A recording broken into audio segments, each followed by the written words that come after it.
Nagkaroon ng issue tong battery indicator. Ayan. Maandar.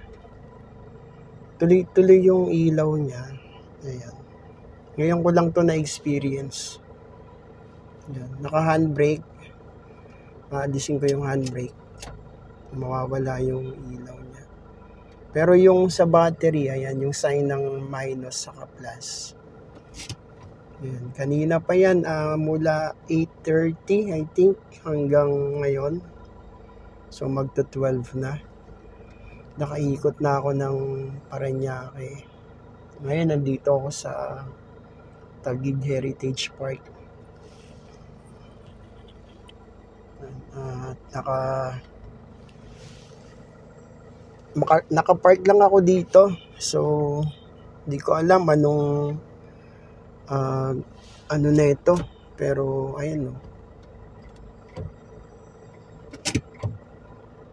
Hindi nawawala yung ilaw. Hindi ko naman ma-off kasi inisip ko baka pag in-off ko ay hindi ko na ma-start. So mamaya pagtapos ng biyahe ay idadaan ko muna sa Motolight kasi April ko lang napalitan tong battery. April, May, June, July, August, September, October. Halos 7 months pa lang. At ito yung problema ngayon ito. So siguro naranasan nyo na yung ganito. Ayan. Naka-steady lang yung indicator light ng battery. Ayan. So mamaya malaman ko sa Motolight kung anong sitwasyon ng battery kasi bago pa. May warranty naman to. Sana ay hindi naman alternator kasi kapag hindi nagre-recharge, alternator ang may diferensya. Pero sana hindi alternator.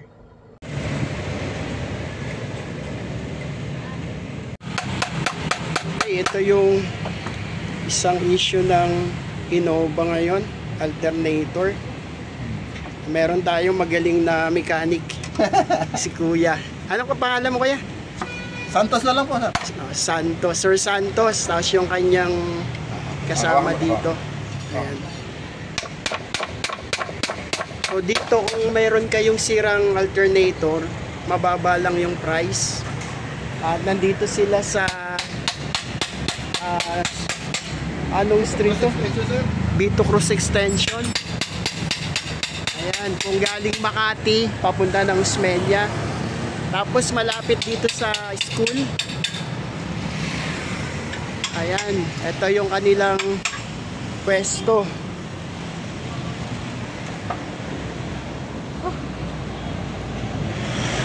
So, ayan na, binabaklas. Tapos, i-check.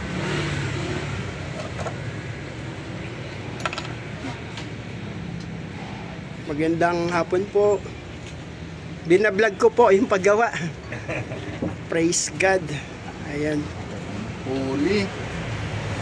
Saka ito, palitan na rin natin yung carbon nyo kasi may sino din. So, pulley and carbon, sabi ni Sir Santos. Ito po ang pulley nyo. Ano na po ito siya eh. Hindi na siya ano. Sumasama na po siya. Siya po yung nag-ano na maingay. Okay. So ito yung papalitan, guys.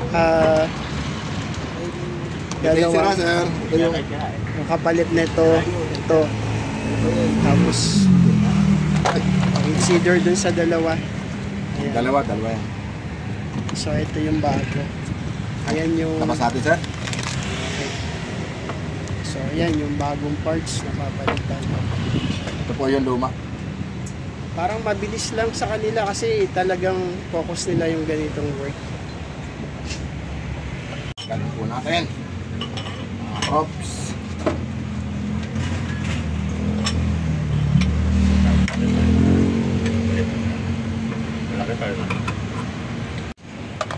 Ay. Ayan, ibabalik na.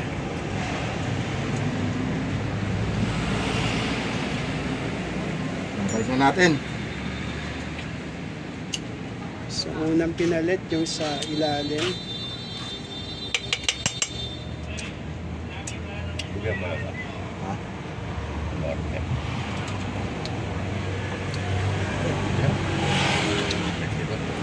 $20.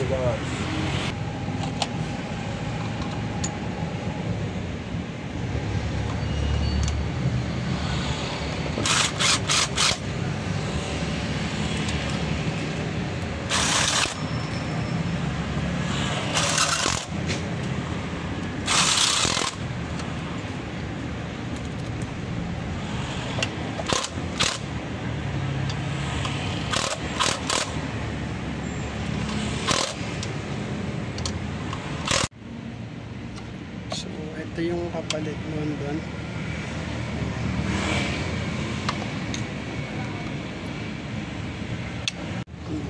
Lalagay na yung cover. Parang mabilis lang talaga dito. Testing yung alternator. Ay, may light bulb. Pinapaano din nila. Malinaw.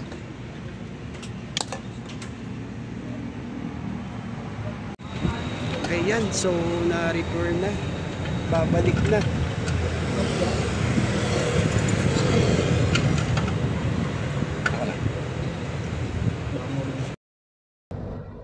Ito na guys, problem solved na. So nawala na yung indicator ng battery. So ang naging problema pala ay alternator. So try kong i-off. So nandito ako sa Santos wiring. So magaling dito at talagang kung magpapagawa kayo dito, good na good. So ayan, no. Ni-start ko na, nawala na yung indicator na lumabas kanina sa battery. I-handbrake ko, lalabas yun. Ayan. Dati kanina katabi doon sa ilaw ng handbrake. Tapos eto ngayon, ayan, wala na. So solved, problem solved. Toyota Innova. Kung magkaroon kayo ng ganitong experience, nag-appear na naka-steady yung battery indicator. So ang pinaka problema, ito sa naranasan ko ngayong araw ay ang alternator. So may pinalitan silang pulley at saka yung isang may magnet dun sa bandang ibabaw na maliit lang siya. Diode yata yung tawag dun. So problem solved. At sana ay kung gusto nyo magpagawa dito, ayan, dito sa katapat ng West Makati Hotel. Ayan, dito. Tapos may school dito.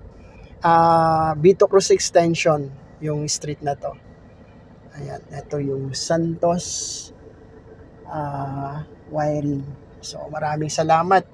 Pagpalain tayong lahat ng Panginoon. God bless.